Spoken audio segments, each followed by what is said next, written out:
Good morning. My story for you today was inspired by listening to Kirsten and some kids talk during one of our classes a few days ago. I hope I can see you there really soon. So, once upon a time, there was a little town. Everyone did their regular things pretty peacefully. There wasn't a lot of fanciness or hubbub, no big drama, and all the days were pretty much kind of the same. This little town worked like a machine with lots of smoothly moving parts. Every person did what they were supposed to do, and at the start of each day, the sun would go up, and at the end of each day, the sun would go back down. Even though we know that's not really how the sun works, right? Just kind of seems that way. Well, one day, everyone was doing their regular thing as usual, but right around lunchtime, something really strange started to happen. The light started to get really dim, even though there weren't any clouds in the sky. And the air got a little bit eerie. Everything got really quiet, and the birds stopped singing. It got pretty dark for being the middle of the day. The people in the town didn't know what was happening, but they each noticed an unfamiliar feeling in their bodies, and especially in their brains. This new feeling was curiosity. The really odd thing that was happening with the sun made them want to know why it was happening, and that felt new because these people weren't typically very curious. So after a bunch more minutes, the light started to return, the birds started to sing again, and things seemed to return to normal. Only once it was done, there was a person there in the center of town who nobody had ever seen before. And the person stood out. They had hair that was really, really dark on one side and really, really light on the other, split right down the middle. And the hair came down over their face. It covered their eyes and their nose so that you could only see the mouth. The people got that new feeling thing again, curiosity. There was some kind of magic happening here. And the stranger reached into this big, colorful sack and pulled out an item, and they placed it on the head of a man who was standing nearby. The man's eyes got wide, and he looked pretty nervous as the stranger placed this thing that covered his ears.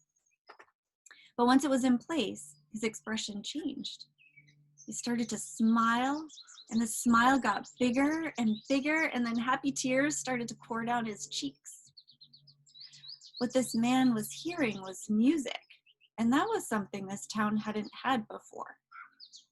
When the man heard the music in his ears, it flowed through his whole body and into his heart and even touched his very soul. It was so wonderful. Everyone watched the man, and when the song eventually ended, he took the thing off his head and had a real look of joy on his face. Now, somehow during that time, the stranger had just vanished. But the big colorful bag was right there on the ground. Someone opened it and found a whole bunch more of those music makers inside. All the people got really excited to have these great things that the man had tried, and they took them all out of the bag. But they realized there were only half as many music makers as there were people. Every person really, really wanted one, but only half of them could have them. Well, everyone knew who would get them and who wouldn't get them because there was a certain tradition around things like this in the town. They didn't really talk about it, they just obeyed it. Whenever there was not enough of something, the something went to certain people first. Order went by the size of the third toe on their left foot compared to the fourth toe on their left foot. If you'd asked, they couldn't have told you why it worked that way, but it had always been like that since any of them could remember. So there was no question about how the music makers were given out. The people who didn't get the music makers were so disappointed, but they knew that no matter how unfair it felt, this was just how it was. So the lucky owners of the music makers took what was theirs and were so excited to use them. They went to their homes, they put them on their heads, and they laughed and cried, and the music made them dance, and it felt So amazing. The next day, everyone got back to doing their work or schooling. They each always did. And the people with the music makers took their music makers with them to be able to experience that joy while they did their work or their school. They put them on their heads. The sweet, sweet sounds filled their ears and their bodies, and they danced. But when they looked at the people who didn't have music makers, the music changed. It got staticky and less beautiful, and they couldn't feel that joy flowing through their hearts and into their souls. So they just looked away, and the sound would get a bit better. Not quite like that first time, but better. And at home, when they were alone, the people with the music makers could absorb the music and move to it and feel happy. But when the people that didn't have music makers were around, it just didn't work, and that good feeling wasn't there. The people with the music makers got really protective of them and thought that the others were going to try to take them. And they blamed the others for the static that made the music makers not work well, even though the others hadn't done anything and they weren't going to take them.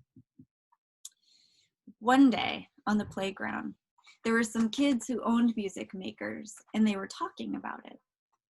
They knew that the fading of feelings wasn't the fault of the people who didn't have the music makers. They knew deep down that they just couldn't feel the joy in the music when they were keeping it for themselves, while for no good reason some of their neighbors didn't have access to that beauty. So that group of kids on the playground made a decision. They carefully cleaned up their music makers. They decorated them to look really extra special. And they each gifted their music maker to someone who didn't have one. And they apologized for having taken them in an unfair way in the first place. Well, this was a problem, because the tradition that said who does and does not get things that's what made it okay for the townspeople to live the way that they did. That's part of what made everything run like a smooth machine, and mixing that up would be confusing and unpredictable and scary. But the kids were courageous, and they did it anyway. They watched the new owners put the music makers over their ears, and they watched how their smiles grew and the tears flowed and their bodies moved as the music made its way into those people's hearts and souls. And the children who had gifted away their music makers, in watching this, noticed something in their own selves. Their skin started to tingle and their hearts started to feel all sparkly. It made them giggle at this other new beautiful feeling. What they felt was the beauty of loving their neighbors and witnessing them feel the music. So these kids told the other people who had music makers about what happened. The people had a hard time believing them, but the kids kept telling them the truth, and the people with music makers decided to do what these children had done. They carefully cleaned up their own music makers, they decorated them nicely, and they gifted them to people who didn't have them. They apologized too for what had happened, even though they had only taken them originally because that was what they thought they were supposed to do. But they still apologized for the unfairness and the hurt that had caused. And when they witnessed the smiles and joy tears and the dancing bodies of these new owners experiencing the music, they felt that same skin-tingly, heart-sparkly feeling of witnessing their neighbors experiencing music. The new music maker owners enjoyed their experiences for a good long while. And it took a long time, but eventually all the people of the town together found a way to share the music makers in a way that kept the static away and felt fair. And eventually they all could experience the gifts of not only the music, but also the gifts of witnessing each other experience the music. And they started to exercise their curiosity muscles so that they could ask questions about why things were the way they were, and so they could keep getting better at finding ways to take care of each other.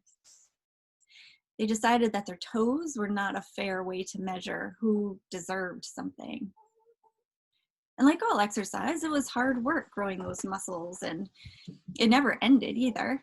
But they saw how things got better the more they asked questions and the more they stayed curious about the ways to live honestly and kindly and in right relationship with each other.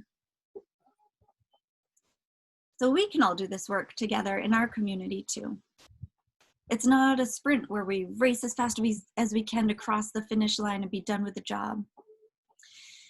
For this work in front of us, we need to stay curious and exercise that curiosity in a way that keeps us moving forward always, growing our muscles, questioning why we do things the way we do them, and learning how to really make sure we take care of each other so we can all experience the joy of really loving our neighbors. It will take a very, very long time. I am right there exercising with you. See you soon.